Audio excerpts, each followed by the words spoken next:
perhatikan sholat, perhatikan sholat, perhatikan sholat.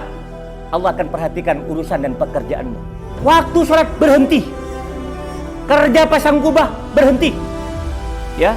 Dan saya lihat teman-teman karyawan ini berhenti. Senangnya saya di situ.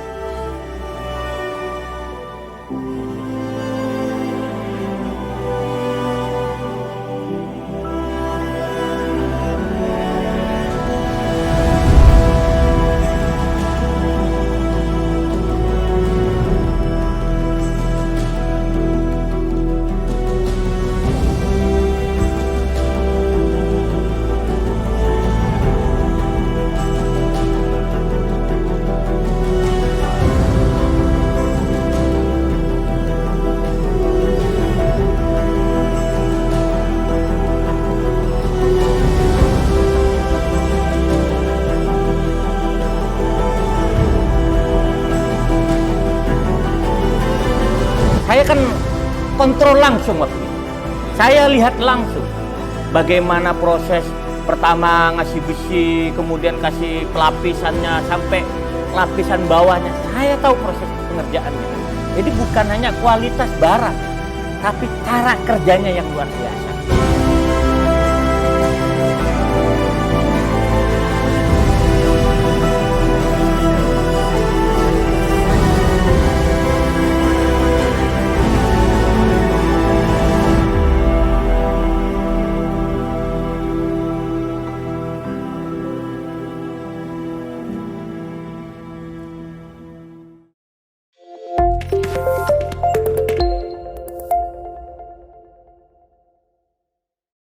Assalamualaikum warahmatullahi wabarakatuh. Bismillahirrahmanirrahim. Alhamdulillahirabbil alamin. Wassalatu wassalamu ala Rasulillah Sayyidina Muhammad ibni Abdillah, amma ba'du.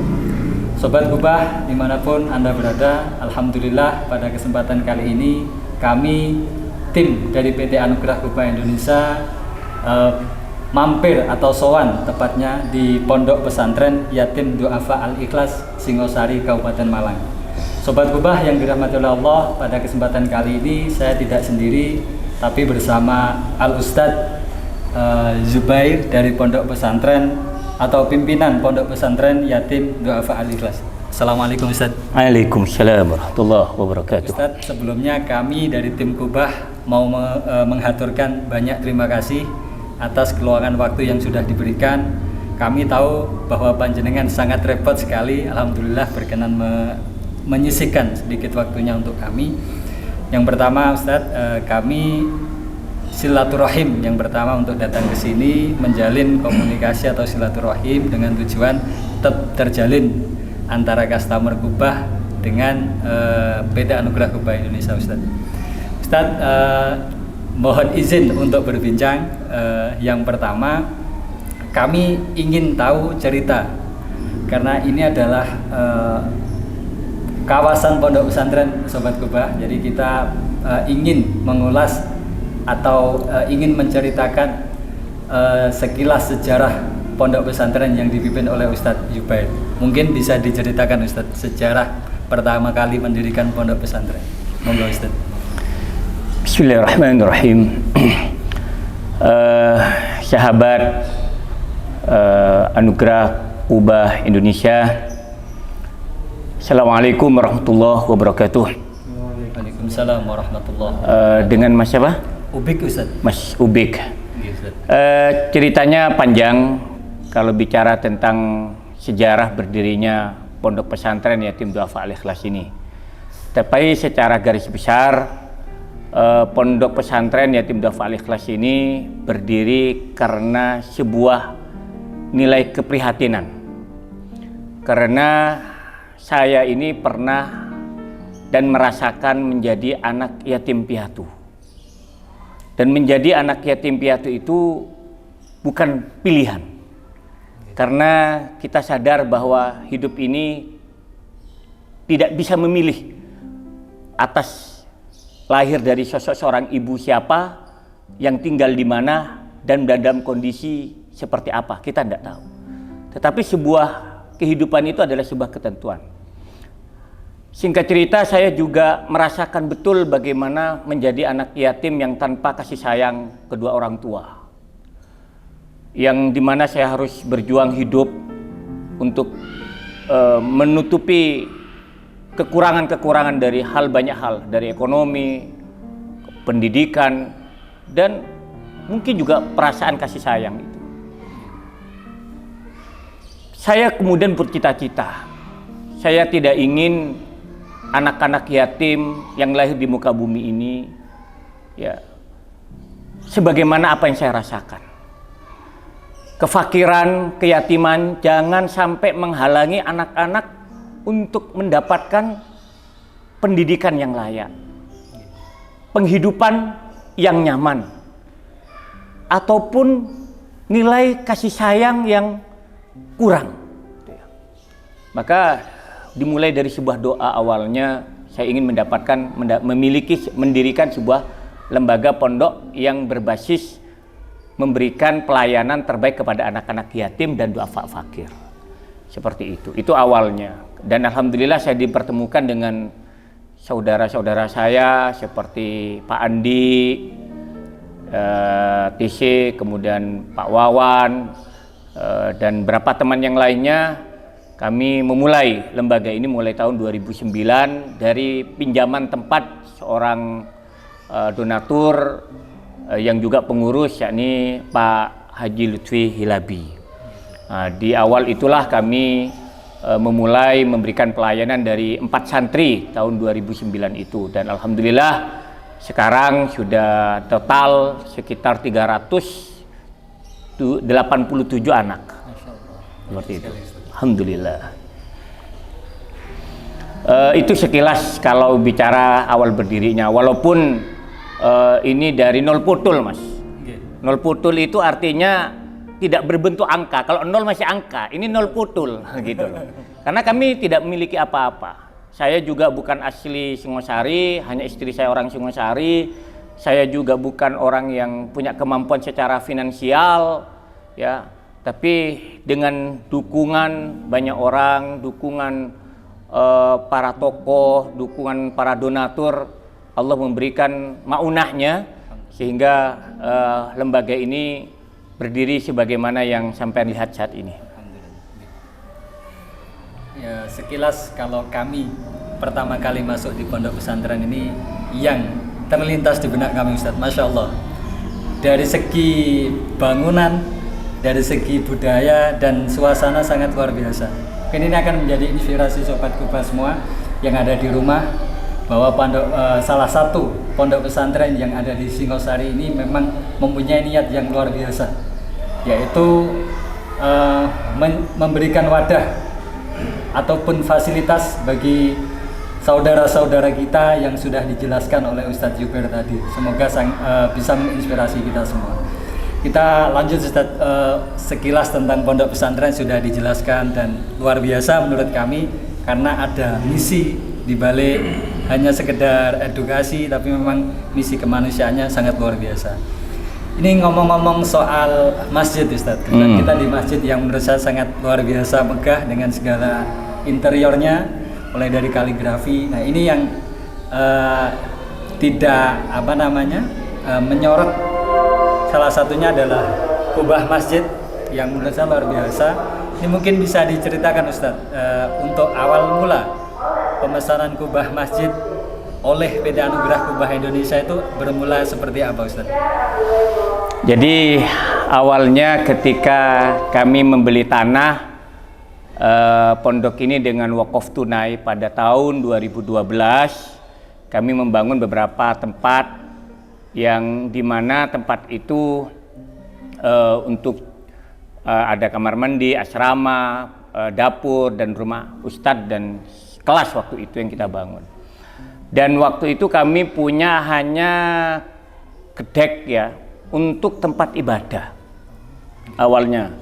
Dari gedek inilah kami menilai sebuah kegelisahan ya, memiliki sebuah kegelisahan karena anak-anak bertambah banyak, kemudian tempatnya pun tidak layak gitu loh.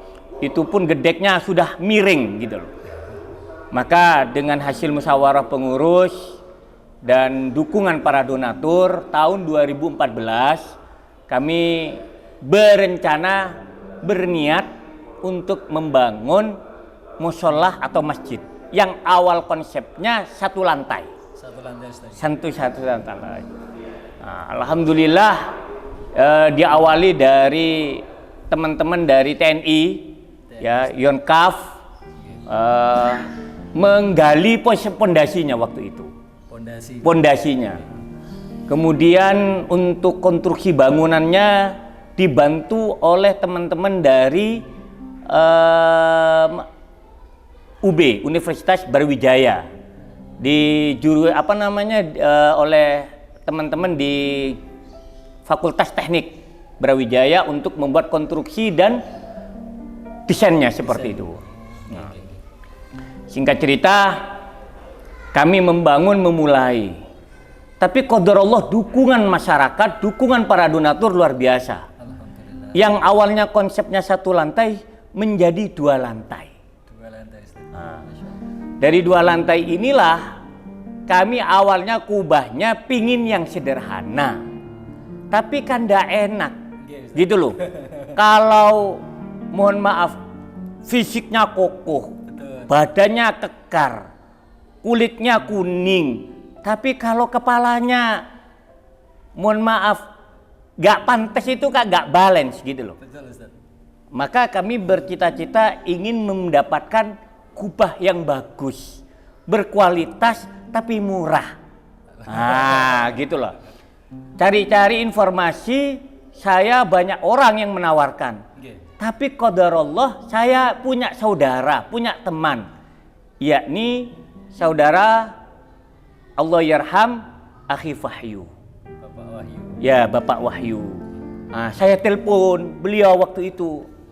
Akhi Wahyu, ini saya minta tolong, bisa ndak saya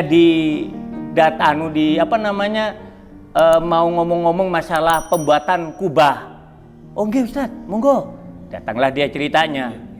Setelah datang, wah ini ukurannya besar Ustaz, gitu loh. Iya besar. Saya bilang gitu, diameter berapa? Enggak keliru 15 itu. Iya, kurang lebih 15. Iya, 15 meter itu. Ala kulli hal, setelah saya minta tolong bagaimana seperti apa, beliau menawarkan konsep pilihan gitu ya. Ada yang bentuknya, warnanya, interiornya, macam-macam. Saya singkat cerita, Anda lebih tahu. Saya bilang, tapi waktu itu beliau menyampaikan, ya Ustaz, tapi kan yang menentukan jenengan. Seperti apa desainnya, konsepnya kami ngikuti, karena filosofi warna, bentuk itu akan mempengaruhi. Nah, kan gitu. Oke, tidak apa-apa, ditawarkan, ceritanya seperti itu. Tapi dengan syarat, saya bilang gitu, bagus walaupun murah tidak apa-apa, saya bilang gitu. Oh, beliau tersenyum, nggih, insya Allah gitu. Nah, itu awal-awal ketika beliau menawarkan itu. Ceritanya seperti itu. Ah, beliau kemudian menawarkan bentuk dan warna tadi. Alhamdulillah, luar biasa perjalanannya Ustaz. Jadi memang ternyata pondok pesantren ini tidak hanya disupport atau didukung dari orang intern saja, tapi ternyata tadi setelah Ustadz menjelaskan ada pihak TNI, pihak dari UB yang sangat mendukung. Akhirnya sampai titik ini sangat luar biasa pondok pesantren dan masjid yang ditempati saat ini. Ngomong-ngomong soal kubah, tadi kita kan sudah menjelaskan atau mendengarkan paparan panjenengan terkait bagaimana awalnya. Yang berikutnya gini Ustaz, untuk motif sendiri, tadi kan jenengan banyak sekali opsi yang ditawarkan. Kok kenapa akhirnya memilih motif, kalau di kubah itu motif pinang atau Madinah? Madinah atau pinang, dengan motif warna yang dominan hijau. Mungkin ada hijau dan putih. Ustaz. Ya, betul. Jadi begini, yang pertama saya ingin bicara masalah bentuk ya, atau motif.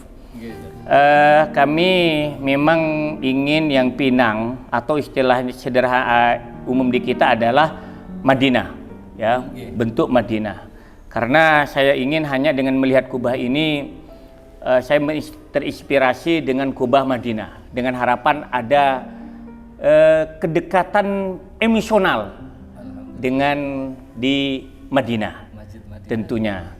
Walaupun hanya sebuah bentuk, tapi segala sesuatu itu kan inspirasi itu akan membawa sebuah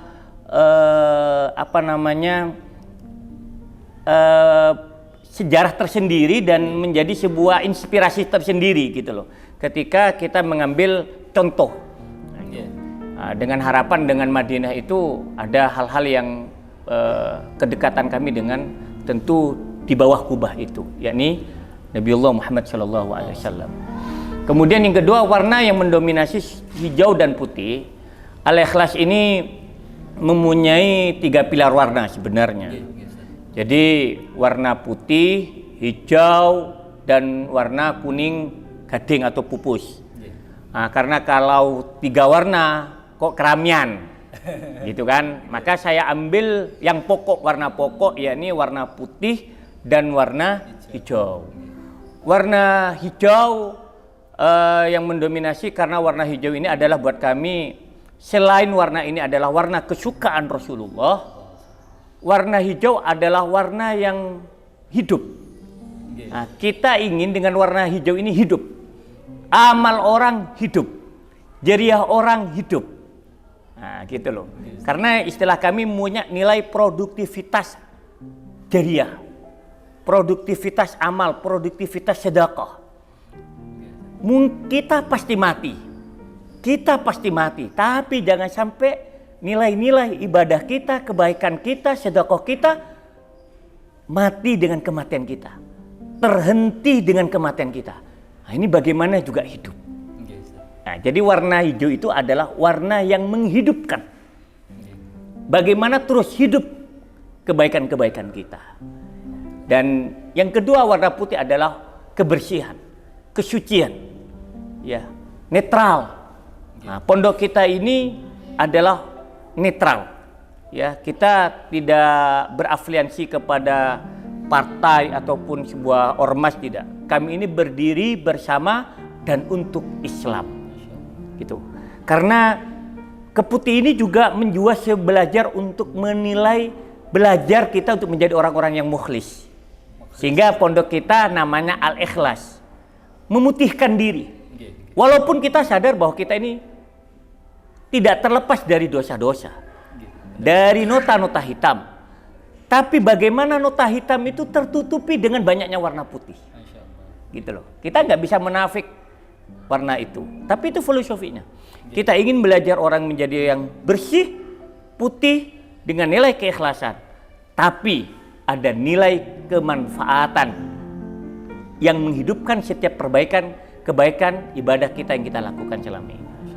Itu filosofi warna putih dan hijau itu.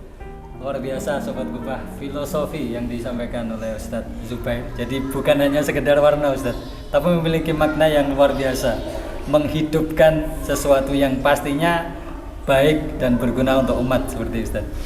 Untuk yang berikutnya ini Ustadz, proses pembangunan atau ibaratnya mulai dari awal kubah ini panjenengan pesan, mulai proses pengerjaan sampai proses akhirnya menjadi kubah secara utuh dan indah dipandang mata. Kira-kira ada pengalaman saat proses pemasangan, mungkin kendala atau apapun itu mungkin bisa diceritakan Ustaz. Sebelum saya menjelaskan sedikit tentang apa yang sampean tanyakan, saya hanya ingin menyampaikan, dan ini biar disampaikan juga kepada teman-teman di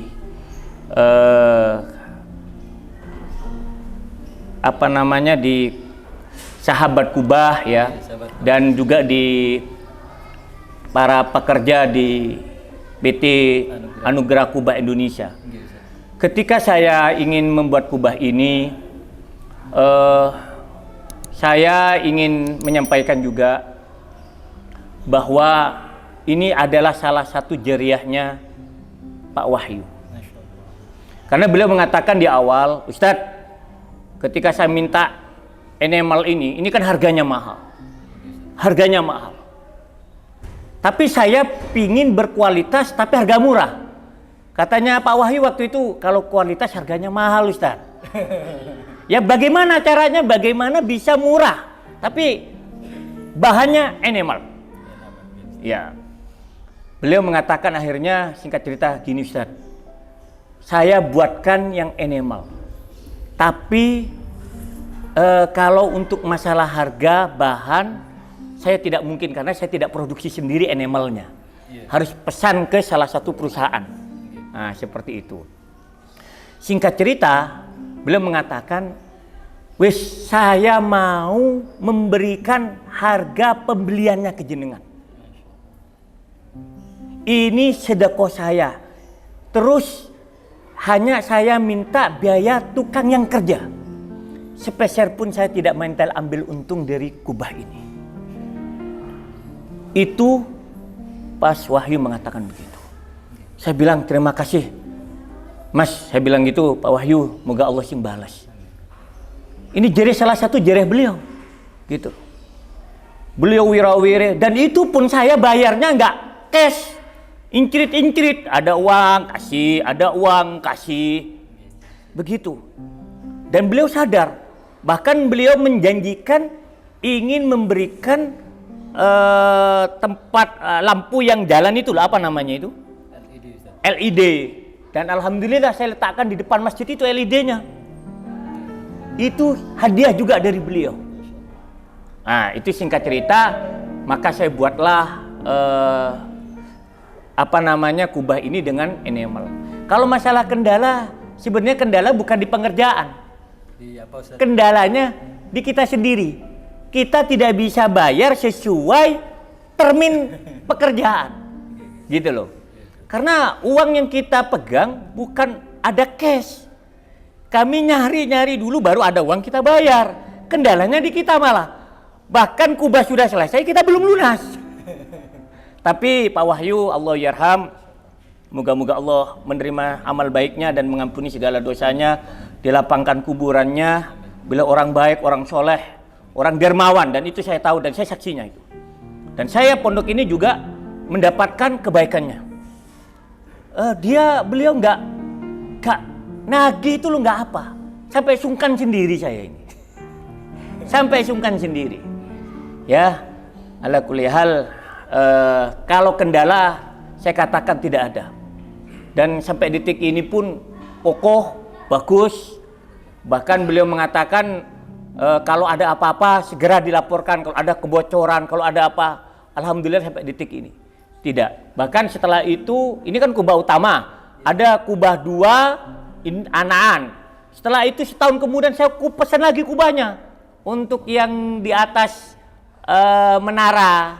Ya, anak menara ini yang di bawahnya kamar tempat wudhu dan kamar mandi. Nah, itu saya pesan juga, tapi bahannya bukan enamel, tapi galvalum. Karena apa? Dananya yang nggak cukup. Malu saya minta enamel lagi. Gitu ceritanya. Baik, untuk cerita yang menurut saya sangat menggetarkan jiwa. Artinya memang luar biasa itu sobat kubah sekalian.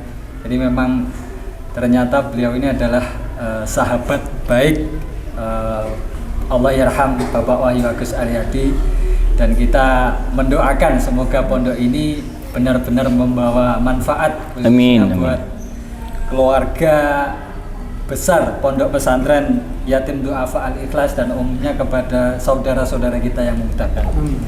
Untuk yang berikutnya, kami selaku tim dari PT Anugerah Kubah Indonesia Ustadz mohon diberikan penilaian.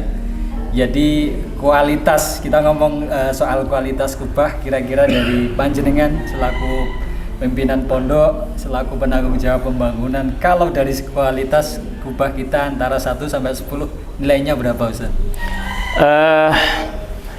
Sahabat kubah yang saya hormati, saya tidak bisa memberikan penilaian sempurna.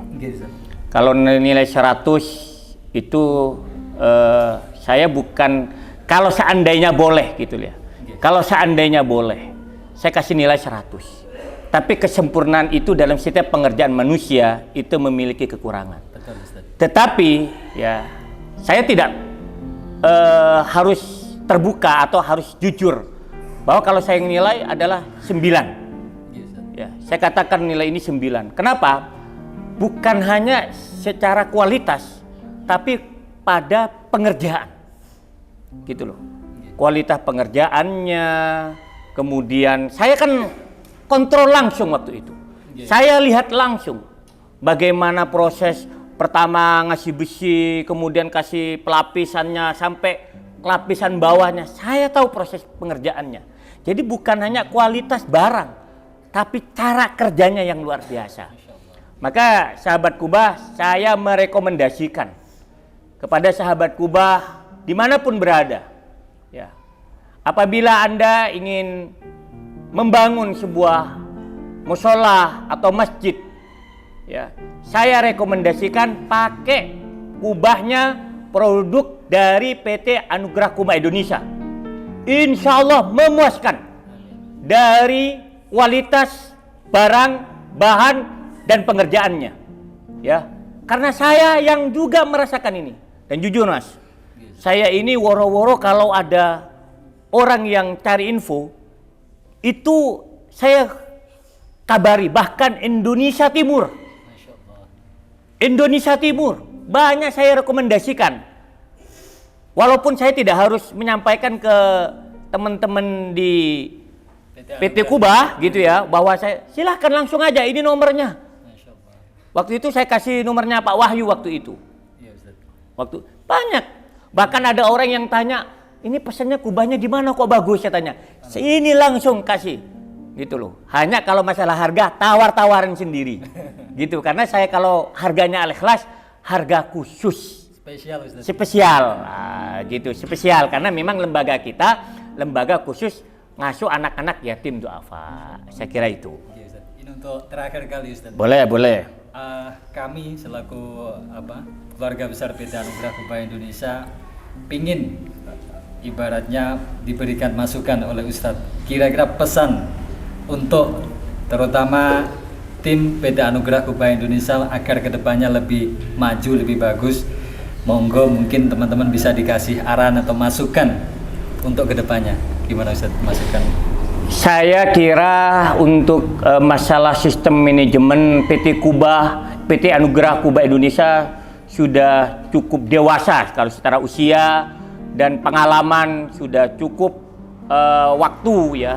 Tetapi saya hanya ingin mengingatkan khususnya kepada para karyawan ataupun para pekerja yang pasang kubah.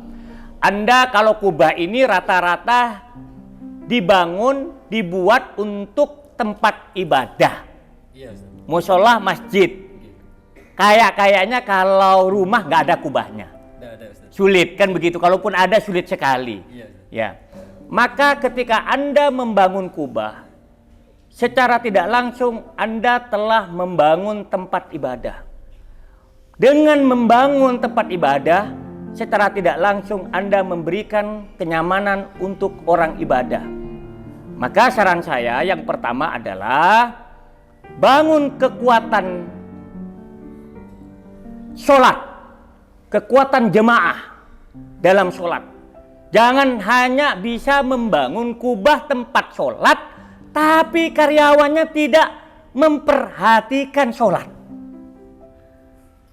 Waktu sholat berhenti, kerja pasang kubah berhenti, ya.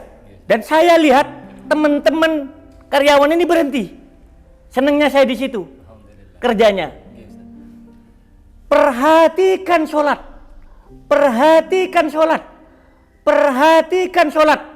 Allah akan perhatikan urusan dan pekerjaanmu.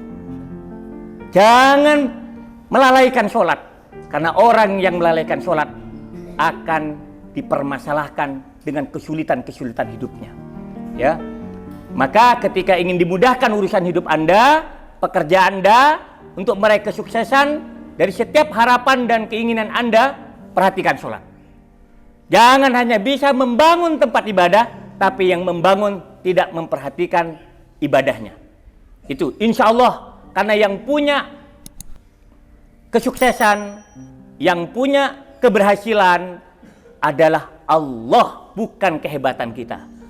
Maka ketika kita memperhatikan urusan-urusan perintah Allah, Allah akan memperhatikan urusan-urusan pekerjaan dan dunia kita. Saya kira itu. Terima kasih Mas siapa? Ubik, Ustaz. Mas Ubik ya. Ya. Demikian Sobat Kubah, alhamdulillah luar biasa sekali apa yang disampaikan oleh Ustadz Jubair tadi. Bukan hanya sekedar menginspirasi, tapi saya sebagai pribadi agak terharu dengan apa yang sudah disampaikan oleh Ustadz Jubair, mulai dari perjuangan bagaimana membangun pondok pesantren yang luar biasa ini. Dan kami juga sangat berterima kasih Ustadz atas kelonggaran waktunya yang diberikan, dan yang paling penting adalah apa yang sudah panjenengan sampaikan, wejangkan untuk kami, terutama di tim PT Anugerah Kubah Indonesia. Semoga Allah senantiasa memberikan kemudahan, memberikan umur panjang yang berkah di mateng panjenengan, dan pondok pesantren untuk kedepannya diberikan kelancaran. Amin ya Rabb. Itu urusannya. Sekali lagi kami dari tim PT Anugerah Kubah mengucapkan banyak terima kasih. Sama-sama. Terima kasih. Makasih banyak atas datangnya. Sama-sama, dan Ustaz.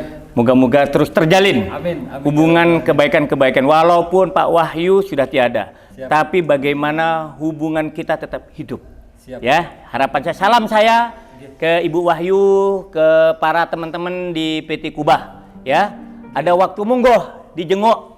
Bukan hanya jenguk kubahnya, tapi jenguk orang-orang yang di bawah kubahnya. Nah itu anak-anak kita ini bisa nanti dilihat itu anak-anak kubah. Terima kasih sudah mengikuti perbincangan yang luar biasa. Semoga bermanfaat. Saya pribadi atas nama PT Anugerah Kubah Indonesia, mohon maaf apabila dari awal sampai akhir ada kesalahan yang saya sengaja maupun tidak. Akhir kata, wallahul muwaffiq ila aqwamit thoriq. Assalamualaikum warahmatullahi wabarakatuh. Waalaikumsalam warahmatullahi wabarakatuh.